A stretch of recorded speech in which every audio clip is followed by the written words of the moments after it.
La chronique de Chloé, une étincelle pour comprendre, apprendre et avancer dans votre quotidien.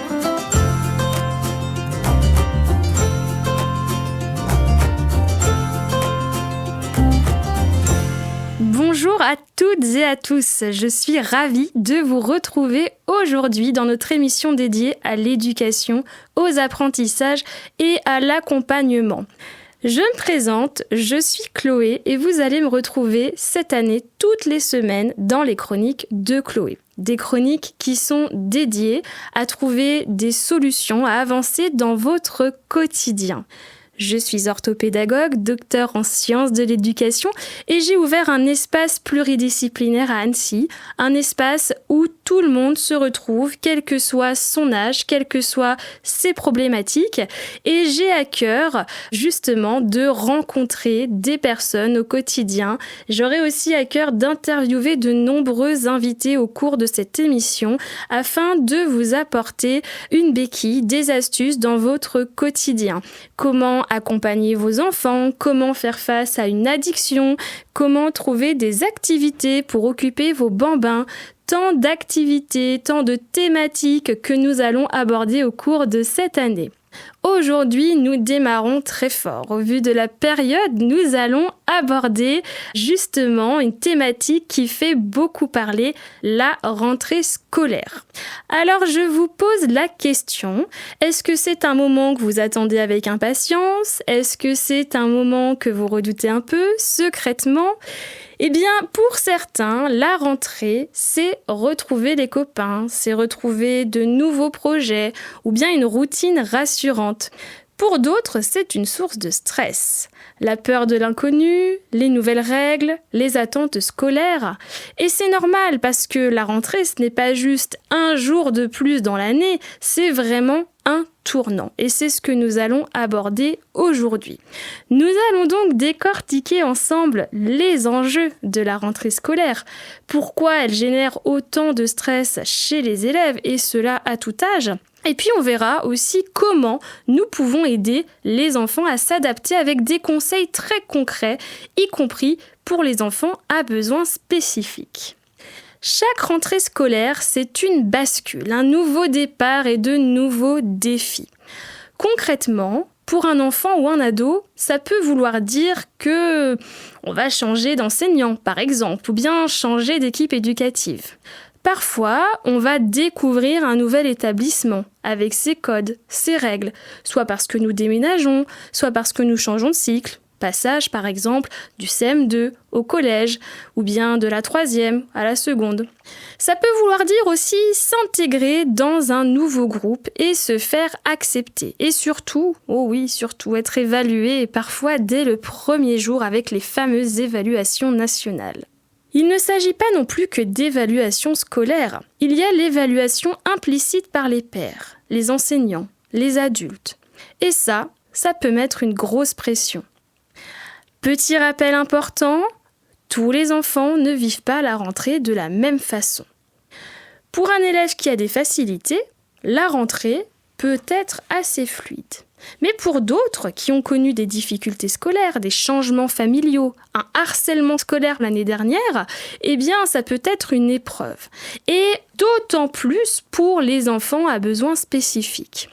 Alors on retrouve parmi ces enfants ceux avec un trouble du spectre de l'autisme qui, par exemple, ont du mal avec les imprévus, les bruits, les nouvelles consignes.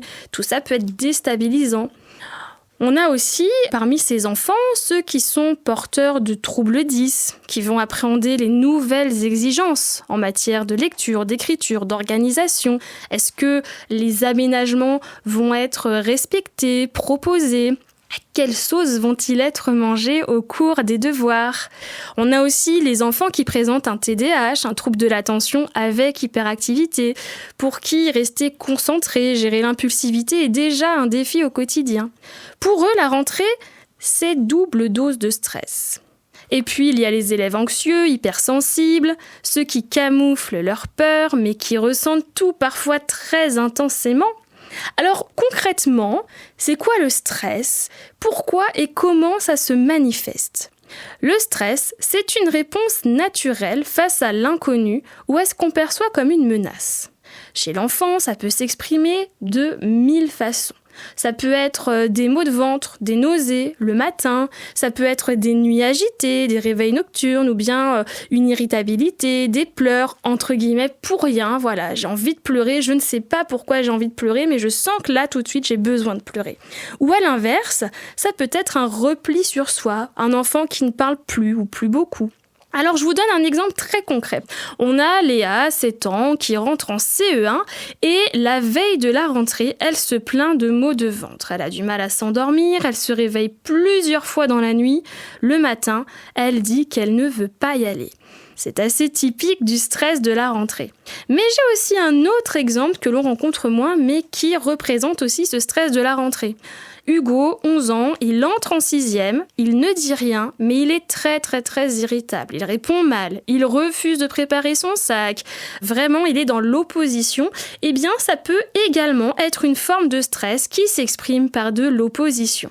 Et ce stress, il est parfois plus sournois chez les ados. Ils en parlent moins, mais leur anxiété se traduit par des troubles du sommeil, des troubles de l'appétit ou un isolement social. Alors attention, on est d'accord, un petit peu de stress c'est normal, c'est ce que l'on appelle le stress adaptatif et c'est lui qui nous pousse à nous préparer et à nous dépasser. Mais si ce stress devient envahissant, s'il persiste, s'il empêche l'enfant de fonctionner au quotidien, alors là, il faut s'en inquiéter. Alors finalement, comment on va pouvoir accompagner les enfants et les ados à s'adapter ? Déjà, une bonne nouvelle, il y a plusieurs leviers d'action. Côté parents, il est essentiel d'essayer aussi de gérer ses émotions. Parce qu'on parle du stress des enfants et des ados, mais souvent les parents sont dans le même état, si ce n'est plus. Donc on va essayer aussi, en tant que parents, de baisser notre dose d'émotions, de se dire que c'est tout à fait normal que notre enfant fasse sa rentrée des classes, que tout va bien se passer et que les incidents restent très rares. Alors, qu'est-ce qu'on peut faire en plus pour accompagner notre enfant ? On va préparer la rentrée en douceur. Remettre en place les horaires de coucher, les horaires de repas. C'est vrai qu'on a toujours tendance, en tout cas souvent, à se laisser aller pendant les vacances. Les enfants se couchent un petit peu plus tard. Le repas se fait aussi parfois plus tardivement. Donc, on va essayer de réinstaurer progressivement un rythme quelques jours, voire quelques semaines avant la rentrée pour être en forme le jour J. On peut également, lors d'un changement d'établissement, visiter l'école ou le collège, si c'est possible, afin de repérer les lieux. D'ailleurs, pour les tout-petits, il y a systématiquement, avant de rentrer en petite section, une demi-journée ou une journée d'adaptation qui est prévue en amont. Pour le collège, pour le lycée, c'est aussi tout à fait possible et de plus en plus répandu. Et si ce n'est pas le cas dans votre établissement, n'hésitez pas à leur demander s'il est possible d'aller faire un petit repérage. Vous pouvez aussi, pour les plus jeunes, anticiper les changements avec des mots simples qui vont être adaptés à l'âge de votre petit chérubin. Vous pouvez aussi lui faire des dessins pour l'aider à mieux comprendre ou lui proposer des photos ou des pictos. Et puis n'hésitez pas à valoriser les points positifs, les retrouvailles avec les copains, les nouvelles activités. Et surtout, on accueille les émotions sans les minimiser. On va dire à son enfant, par exemple, je vois bien que tu es inquiet, c'est normal. Moi aussi, quand je change de travail, je suis inquiète. Quand je change d'environnement aussi, je peux avoir peur, c'est normal. Alors, on a quelques livres de jeunesse qui sont assez intéressants, je vous les recommande éventuellement. On a notamment L'école de Léon de Serge Bloch, qui va être adapté vraiment pour les tout petits qui font leur rentrée en première année de maternelle, donc première rentrée scolaire pour eux. On a aussi Ma rentrée chez Rose d'Amélie Gros, qui va permettre de dédramatiser l'école maternelle, ou encore La rentrée des animaux, qui est une histoire rigolote où même les animaux ont peur de la rentrée des classes. Pour les plus grands, on a Catherine Dolto qui nous propose J'ai peur de la rentrée. Ça va vraiment expliquer les émotions avec bienveillance et c'est vrai que les supports qu'on va leur proposer vont en tout cas permettre de verbaliser les émotions, d'amorcer le dialogue, surtout quand l'enfant ne sait pas encore mettre des mots sur ce qu'il ressent. Côté enseignants et professionnels, c'est important dès le jour J, dès le premier jour, d'installer un climat sécurisant.